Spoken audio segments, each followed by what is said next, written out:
அழகுமதி வேலைக்கு போகாமல் வீட்டில் இருக்கிறத சாக்கா வச்சு ராஜலட்சுமி அழகுமதியை நல்லா வேலை வாங்குறாங்க.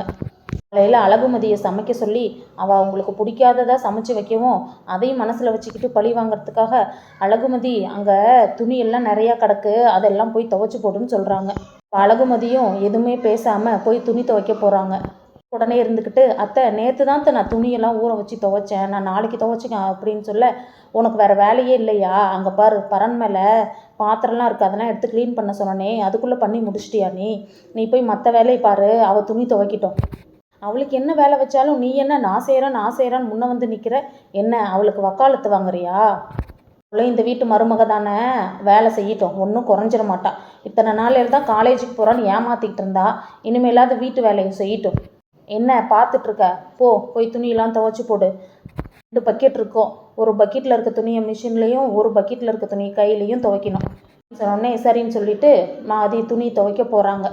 துணி துவைச்சி முடிச்சுட்டு உள்ளே வந்துடுறாங்க. ராஜலட்சுமி கேட்குறாங்க, என்ன அதுக்குள்ளே எல்லா துணியும் துவைச்சி முடிச்சிட்டியா அப்படின்னு கேட்டோடனே, என்னால் அங்கே இருக்க அண்டர்வியர்லாம் துவைக்க முடியாது, இந்த ட்ரெஸ்லாம் நான் துவைச்சிட்டேன், அதெல்லாம் அப்படியே பக்கெட்டில் வச்சுட்டேன் அப்படின்னு சொல்லவும், என்ன உன்னால் துவைக்க முடியாது, இதெல்லாம் துவைக்கிறதுக்கு வேற ஆள் வருவாங்களா அப்படின்னு சொன்னோடனே, இந்த அடுத்தவங்களோட இன்னர்ஸ்லாம் நான் எதுக்கு கை வச்சு துவைக்கணும், என்னாலலாம் துவைக்க முடியாது, எல்லாத்துக்கும் ஒரு லிமிட் இருக்குது பார்த்துக்கோங்க, நீங்கள் சொல்கிற வேலையெல்லாம் செய்வான்றதுக்காக என்ன வேணாலும் பண்ணுவேன்னு நினச்சிட்டிங்களா? என்னால் துவைக்க முடியாது, உங்களுக்கு இஷ்டம் இருந்தால் நீங்கள் துவைச்சி போடுங்க, இல்லாட்டினா தூக்கி போடுங்க. தைரியத்தில் இன்னர்ஸ்லாம் என்ன துவைக்க சொல்கிறீங்க நீங்கள் அப்படின்னு மதி கோவமாக கேட்க, ராஜலட்சுமி உடனே சொல்கிறாங்க, என்னடி துணி துவைக்க சொன்னால் இதை துவைக்க முடியாது அதை துவைக்க முடியாதுன்னு என்கிட்ட விவாதம் பண்ணிகிட்டு இருக்கியா அப்படின்னு சொன்னோடனே மலர்ந்துட்டு, அத்தை நீங்கள் பண்ணுறது ரொம்ப டூ மச் அத்தை, மதி அதெல்லாம் நீ துவைக்காத மதி, கீழே போட்டு வா, அதெல்லாம் அவள் எப்படி துவைப்பா, எல்லாத்துக்குமே ஒரு லிமிட் இருக்கு அத்தை, காலையில் அவளை தான் சமைக்கணும்னு சொல்லிட்டு அவளை வேலை வாங்கினீங்க, சரி ஓகே, நல்லா இருக்கிற பாத்திரத்தெல்லாம் பரன் மேலே இருக்கிற பாத்திரத்தெல்லாம் எடுத்து என்ன துவைக்க சொன்னீங்க, நல்லா இருக்க வீட்டை மாப்போட சொல்கிறீங்க, எல்லாத்தையும் பொறுத்துக்குவோம், ஆனால் இப்போ ஆம்பளைங்களோட இன்னர்ஸ்லாம் துவைக்க சொல்கிறீங்க, நீங்கள் பண்ணுறது கொஞ்சம் கூட சரியில்லத்த அப்படின்னு சொல்கிறாங்க. ராஜலட்சுமி உடனே சொல்கிறாங்க, என்னடி வாய் உனக்கு ரொம்ப நீண்டுட்டே போகுது, என்ன அவ இருக்க தைரியத்தில் பண்ணிகிட்ருக்கியா, நானும் கொஞ்ச நாளாக உன்னை பார்த்துட்டு தான் மலர் இருக்கேன், உன்னோட பேச்சு நடவடிக்கை தோரணை எதுவுமே சரி கிடையாது அப்படின்னு சொல்கிறாங்க. எப்பவும் போல் தான் இருக்கேன், தப்பு பண்ணீங்க நான் சொன்னேன் அவ்வளோதான் அப்படின்னு சொல்கிறாங்க. உடனே எல்லாரும் வீட்டுக்கு சாப்பிடவும் தன்னுமே ராஜலட்சுமி இருந்துட்டு, இன்றைக்கி என்ன நடந்ததுன்னு வீட்டில் யாராவது கேட்டிங்களாடா அப்படின்னு கேட்க, பாக்கியராஜ் உடனே இருந்துட்டு, என்ன நடந்ததுன்னு எங்களுக்கு எல்லாம் தெரியும், எங்கள் இன்னர்ஸ்லாம் நாங்கள் தானே துவைச்சி போடுறோம், அப்பா இன்னர்ஸை அவங்க எப்படிமா துவைக்க முடியும், நீங்கள் பேசுகிறது ரைட்டா, அப்பா இன்னர்ஸை இனிமேல் அவரே துவைச்சிக்கிட்டோமா அப்படின்னு சொன்னோடனே ராஜலட்சுமியும் ராகவனும் ஷாக் ஆயிடுறாங்க. ராஜலட்சுமி இருந்துட்டு உடனே மலர்கிட்ட, என்ன அவன் ஆஃபீஸில் இருக்கும்போதே எல்லாத்தையும் போட்டு கொடுத்துட்டியா, எதையும் போட்டுலாம் கொடுக்கல அத்தை, என்ன நடந்ததோ அதை தான் சொன்னேன் அப்படின்னு சொல்கிறாங்க.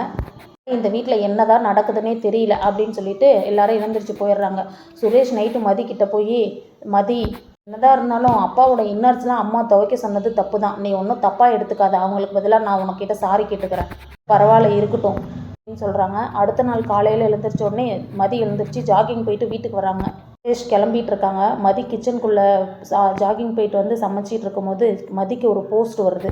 தான் மதியோட போஸ்ட்டை வாங்குறாரு. இந்தா உனக்கு ஏதோ போஸ்ட் வந்திருக்கு என்னன்னு பாரு அப்படின்னு சொல்ல, ராஜலட்சுமி உடனே இருந்துட்டு, என்ன போஸ்ட் வந்திருக்கு அவளுக்கு, இப்போ தானே வேலையை விட்டு நின்னா, என்ன அடுத்த வேலைக்கு அதுக்குள்ளே அப்ளை பண்ணி வேலை கிடச்சிருச்சா, இப்பவும் பையை தூக்கிட்டு வேலைக்கு கிளம்பிடுவாளா, என்ன இந்த டைம் 20,000 சம்பளமா, இல்லை அதை விட கம்மி 10,000 சம்பளத்துக்கு வேலைக்கு போறியா, நீ அந்த வேலைக்கு போகிறதுக்கு வேலைக்கு போகாமல் இருந்து இங்கேயே வீட்டு வேலையாவது உருப்படியாக கற்றுக்கலாம், அந்த லெட்டரை தூக்கி போடுறா நீ அப்படின்னு சொல்ல, மதி உடனே இருந்துட்டு, நீங்கள் அந்த லெட்டரை கொடுங்க அப்படின்னு வாங்கி படிக்கிறாங்க. இரு நானே படிக்கிறேன் அப்படின்னு சொல்லிட்டு படிக்கிறாங்க. லெட்டரில் என்ன வந்திருக்குன்னா, ஐபிஎஸ்க்கு செலக்ட் ஆகியிருக்காங்கன்னு இன்டர்வியூக்கு கால்ஃபர் வந்திருக்கு. உடனே இருந்துட்டு, என்ன மதி ஐபிஎஸ்க்கு செலக்ட் ஆகிருக்குன்னு லெட்டர் வந்திருக்கு, நீ எப்போ ஐபிஎஸ் எக்ஸாம்லாம் எழுதுன, இல்லை லெட்டரே மாட்டி கொடுத்துட்டாங்களா அப்படின்னு சொன்னோடனே மதி இருந்துட்டு, கல்யாணத்துக்கு முன்னாடியே டிஎன்பிஎஸ்சி எக்ஸாம் ஐபிஎஸ் எக்ஸாம் எல்லாமே அட்டன் பண்ணிக்கிட்டு தான் இருந்தேன், நடுவில் சும்மா இருக்கமேன்ற காரணத்துக்காக தான் காலேஜில் ப்ரொஃபஸராக ஜாப்க்கு ஜாயின் பண்ணேன், கேட்டால் எங்கள் அப்பாவும் அம்மாவும் ரொம்ப சந்தோஷப்படுவாங்க, ஃபஸ்ட்டு நான் எங்கள் அப்பா அம்மா கால் பண்ணி சொல்கிறேன் அப்படின்னு சொல்லிட்டு ஃபோன் எடுத்து அவங்க அப்பா அம்மாக்கெல்லாம் கால் பண்ணி பேசுகிறாங்க. நான் எக்ஸாம் எழுதுனேன்லப்பா, நான் ஐபிஎஸ்சில் செலக்ட் ஆகிட்டேன்ப்பா, ஜாபில் வந்து ஜாயின் பண்ண சொல்லி எனக்கு வீட்டுக்கு லெட்டர் வந்திருக்குப்பா அப்படின்னு ஃபோனில் சொல்கிறாங்க. ராகவன் இருந்துட்டு, இவ சும்மாவே ஓவர் ஆட்டம் ஆடுவா, ஐபிஎஸ் வேறு ஆகிட்டாலா, இவ ஆட்டம் தாங்க முடியாது, மட்டும் இல்லாமல் வீட்டில் ஒரு போலீஸ் இருக்கிறது போதாதா? உங்களுக்கு எதுக்கு இந்த தேவையில்லாத வேலைலாம்? பொண்ணா வீட்டில் அடக்க ஒடுக்கமாக வீட்டில் உட்காந்துருக்கட்டும், இந்த போலீஸ் வேலைலாம் நம்ம குடும்பத்துக்கு செட் ஆகாது அப்படின்னு சொன்னோடனே இருந்துட்டு, அப்போ உங்கள் பையனை மட்டும் எதுக்கு போலீஸ் வேலைக்கு அனுப்பி வச்சிங்க அப்படின்னு சொல்கிறாங்க. விஜயலட்சுமி உடனே இருந்துட்டு, ஏய் எது சொன்னாலும் எதிர்த்து எதிர்த்து பேசாத, அவன் ஆம்பளை, அவனும் நீயும் ஒன்றா, நீ சும்மாவே ஆனாவுனா போலீஸ் ஸ்டேஷன் போவ, இப்போ வேற 24 மணி நேரமும் போலீஸ் ஸ்டேஷன்லேயே உட்காந்து எங்களை என்ன பாடுபடுத்த போகிற தெரியல. நீ ஒன்றும் எங்கேயும் போவேனா, வீட்டில் இருந்து வீட்டு வேலையை செய், வீட்டை பார்த்துக்கோ, ஒன்றும் போதும், அதெல்லாம் நான் எங்கேயும் வரலன்னு சொல்லியிருப்போ போ அப்படின்னு சொன்னோடனே மதி சொல்கிறாங்க, நான் வேலைக்கு போகிறதா என்னன்னு உங்ககிட்ட நான் பெர்மிஷன் கேட்கவே இல்லையே. எங்கள் அப்பா கஷ்டப்பட்டு என்னை படிக்க வச்சாரு, வேலைக்கு போகக்கூடாதுன்னு சொல்கிற உரிமை இந்த வீட்டில் யாருக்குமே கிடையாது. உடனே வந்துட்டு, என்ன மதி பிஎஸ் ஐடியா, கங்க்ராச்சுலேஷன் மதி, ரொம்ப சந்தோஷமாக இருக்குது, இந்த விஷயத்த முதல்ல ரேவதி கிட்ட சொல்லணும் அப்படின்னு சொல்லிட்டு ரேவதிக்கு ஃபோன் பண்ணி விஷயத்த சொல்கிறாங்க. உடனே பின்னாடி தங்கராஜ் இருந்துட்டு, என்ன ரொம்ப சந்தோஷமாக இருக்க போல, எல்லாம் பலமாக இருக்குது, பின்னாடி புருஷன்கிட்ட பேசினா மட்டும் உருன்னு இருக்க, ஃபோனில் மட்டும் எப்போ பார்த்தாலும் சிரித்து சிரித்து பேசிகிட்டு இருக்க, அப்படி யார்கிட்ட தான் பேசிகிட்டு இருப்ப நீ? இல்லைங்க, அண்ணனும் அண்ணியும் ஃபோன் பண்ணாங்க, அதான் பேசிகிட்டு இருந்தேன். அதானே பார்த்தேன், உன் அண்ணனையும் அண்ணியும் ஃபோன் பண்ணால் மட்டும் உனக்கு எங்கேருந்து தான் வாயில் சிரிப்பு வருமோ தெரியாது, அப்படி என்ன சொன்னாங்க நீ சிரிச்ச, என்னன்னு சொல்ல, நானும் கேட்டு சிரிக்கிறேன் சொன்னே. இல்லைங்க, இதை கேட்டால் உங்களுக்கு சிரிப்பு வருமான்னு எனக்கு தெரியல, நீ என்னன்னு சொல்லு, சிரிக்கிறதா வேணாமான்னு நான் முடிவு பண்ணிக்கிறேன் அப்படின்னு தங்கராஜ் சொல்கிறாங்க. நம்ம மதிக்கு வேலை கிடச்சிருச்சான், அதான் அண்ணி சொன்னாங்க அப்படின்னு சொன்னோடனே, வேலையா, மறுபடியும் வேலைக்கு ஜாயின் பண்ணிட்டாளா அவள்? எங்கம்மா எங்கே வேலைக்கு ஜாயின் பண்ணியிருக்கா, எந்த காலேஜுக்கு? அக்கா இவ்வளோ சந்தோஷம் உனக்கு?